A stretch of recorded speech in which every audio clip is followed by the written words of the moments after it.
Alright guys, GenZ Risher here, and today we have a video of our dividend tracker. Pretty much the last few days we have been making different Excel spreadsheet trackers. One of them is a prototype real estate analysis tracker that I will make a video on soon. You guys can see my future video ideas. Don't know when they're coming out, but these will be done eventually. We can go on to my Excel sheet, and don't roast me because I don't have any Excel experience. It's just learning from the internet. I think everyone should have their own tracker because you want to compare how you're doing from year 1, year 2, year 5.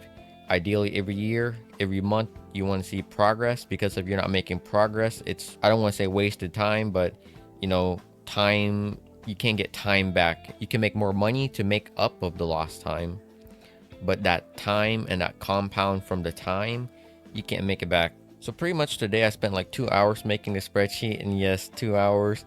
It's just a lot of thinking, a little bit of looking up YouTube.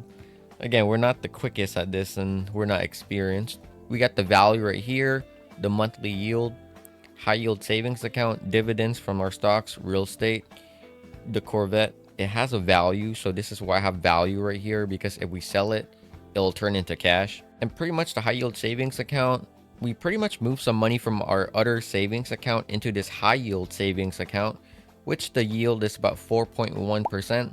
Sadly, the Fed lowered the Fed funds rate, so the interest rate was at 4.25%, but it's at 4.1% now, so it's not looking too good. But we got 61k in solid cash, yielding us 4%, and that's about $168 per month. And guys, even though it's yielding me 4.1% right now, I told you it was at 4.25% recently, so the yield will fluctuate with the interest rates. So this $168, even if I add more money into the account, if the interest rate drops, then I could be yielding less. So this is a fluctuating number right here. Dividends, you guys know about my Robinhood account. The value of invested money is $3,070, and that's yielding me $12 per month.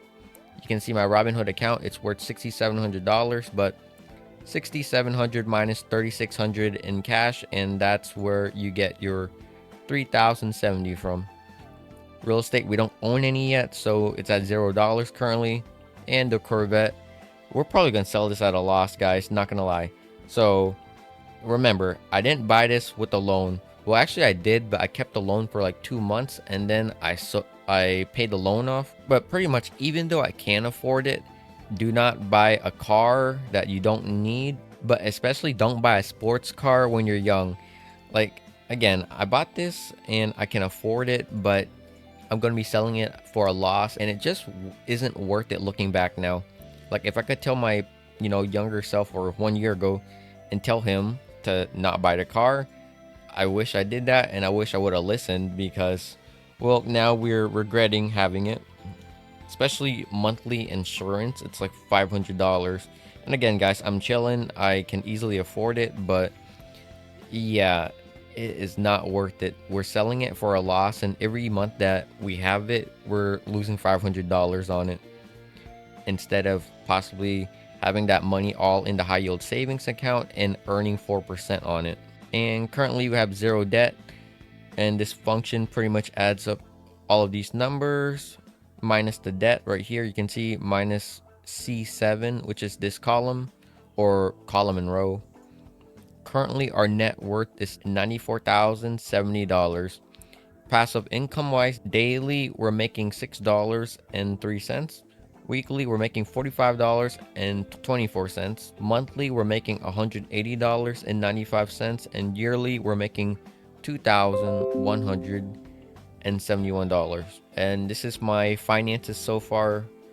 We are going to do a budget video also eventually, which honestly my biggest expense is my insurance on the car, which is $500 a month, but that's for a future time.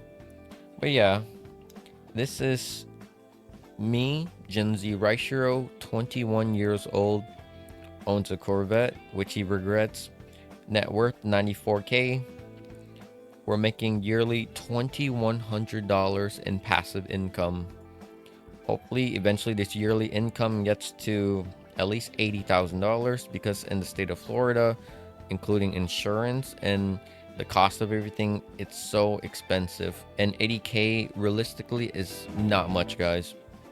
Sounds like a lot, but once you start, living on your own and having everything you got to pay for, 80K ain't much, especially after taxes. If you guys are on your own financial journey, and tell me below if you guys have your own tracker like this.